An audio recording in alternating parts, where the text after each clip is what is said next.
everyone, it's Erica. Welcome back to Maniacal Reader. Today I'm doing a Tuesday Talks video. I haven't done one of these in a while, but I thought it would be cool to get back into it. Tuesday Talks is a Goodreads group that was created by Janie and Janelle over at Goodreads.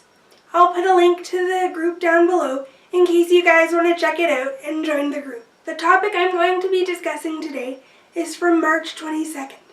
The topic is, if you don't like the first book in a series, do you continue reading the series? For this question, there are 3 answers for me. First, most of the time I buy the first book in a series and read that. After I read the first book, that's when I usually decide if I want to continue on with the series or not, and buy the rest of the books.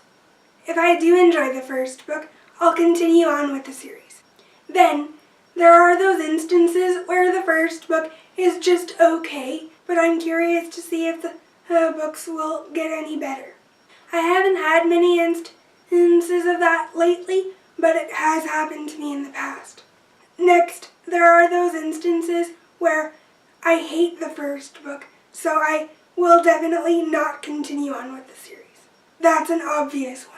The last part to this question for me is, if I do enjoy the first book in a series, I will continue on, but then the series kind of flops down or becomes flat for me.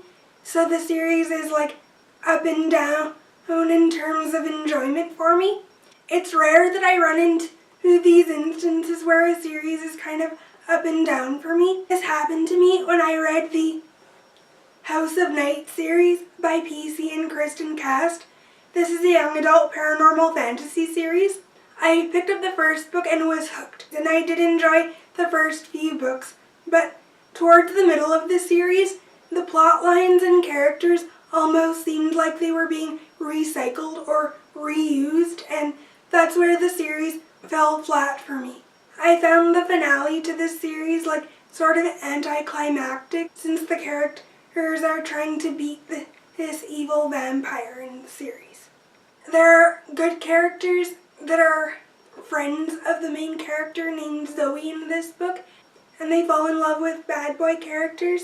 This storyline is also evident with the parent of a bad boy character in this book, so it was oh, not this again, we've already been through this, and there was nothing interesting about this series when it came to the middle part of it, because it felt like I was reading the same parts of the story and nothing new had been added, so that was my problem with this series. But I haven't run into this problem since, which I consider to be a good thing, because no one likes a series that goes up and down.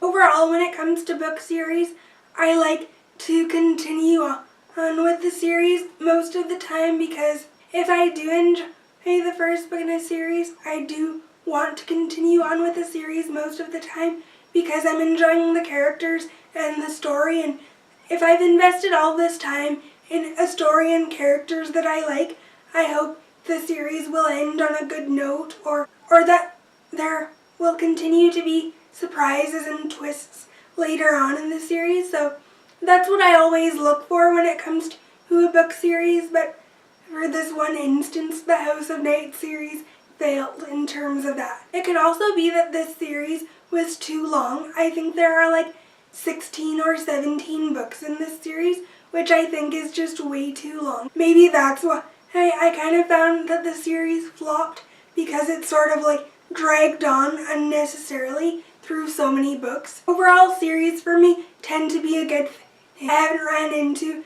many problems when it comes to book series. Comment down below and tell me what you think about book series. That's all for my video today. I'll see you guys in my next one. Bye!